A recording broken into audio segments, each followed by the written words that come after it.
اور دوسرا لفظ مرکب۔ لفظ مفرد وہ ہوتا ہے کہ ایسا لفظ جو ایک معنی کے لیے وہ وضع کیا گیا ہو تو اس کو لفظ مفرد کہا جاتا ہے، ٹھیک ہے۔ اور دوسرا ہوتا ہے لفظ مرکب۔ مرکب کا مطلب یہ ہوتا ہے کہ دو یا دو سے زیادہ معنوں کے لیے جو لفظ وضع کیا گیا ہو اس کو لفظ کیا کہا جاتا ہے؟ مرکب کہا جاتا ہے، ٹھیک ہے نا۔ تو یہ پھر لفظ کی آگے اپنی اقسام ہو گئی ہے، ٹھیک ہے۔ اچھا جی، پھر مفرد یہ تعریف ہو گئی، اور اس کو کلمہ بھی کہتے ہیں، اس کو کیا کہتے ہیں؟ کلمہ بھی کہتے ہیں۔ پھر ہم ابھی مرکب کو چھوڑیں گے، ابھی جو مفرد ہے نا اس کو پڑھیں گے۔ مفرد کی پھر جس کو ہم کلمہ بھی کہتے ہیں اس کی تین قسمیں ہیں۔ کتنی قسمیں ہیں؟ تین قسمیں ہیں۔ ایک ہے اسم، ایک ہے فعل، اور ایک ہوتا ہے حرف ہوتا ہے۔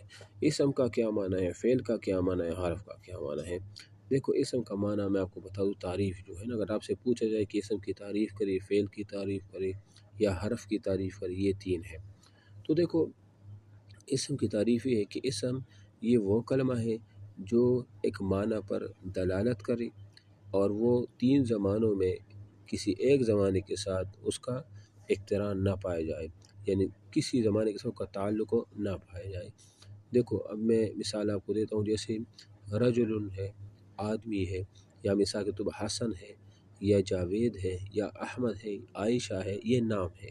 اب اس کی تعریف کی یہ نام ہے، اس کا ایک معنی بھی ہے، مستقل معنی بھی ہے، اور تین زمانوں میں سے جو کہ ماضی ہے، حال ہے، مستقبل میں، ان تینوں میں سے ان کا کوئی تعلق بھی وہ بھی نہیں ہے، ٹھیک ہے۔ تو یہ کیا ہوا؟ اس کو اسم کہا جاتا ہے، سمجھ آ رہی ہے؟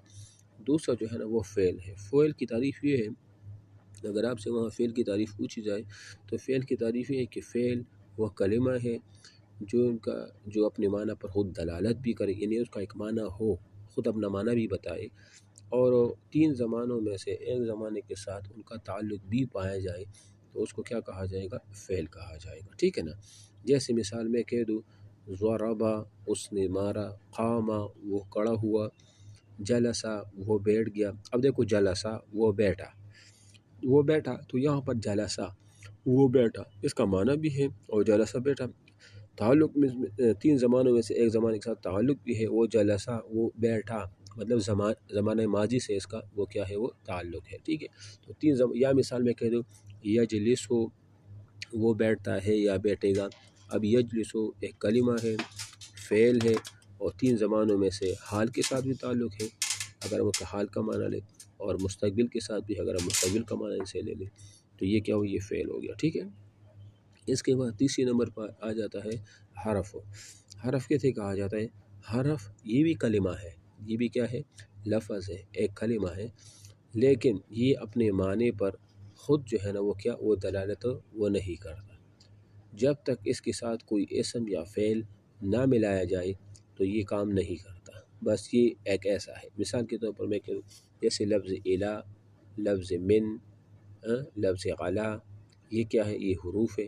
اب اس کا کوئی مستقل معنی تو نہیں۔ اب من ہے سے، اس طرح فرام ہوتا ہے، علا پر جیسے آن ہے، اور جیسے فی ہے میں، اندر جیسے فی مطلب کمرے میں، جو میں لفظ ہے یہ فی کا معنی ہے۔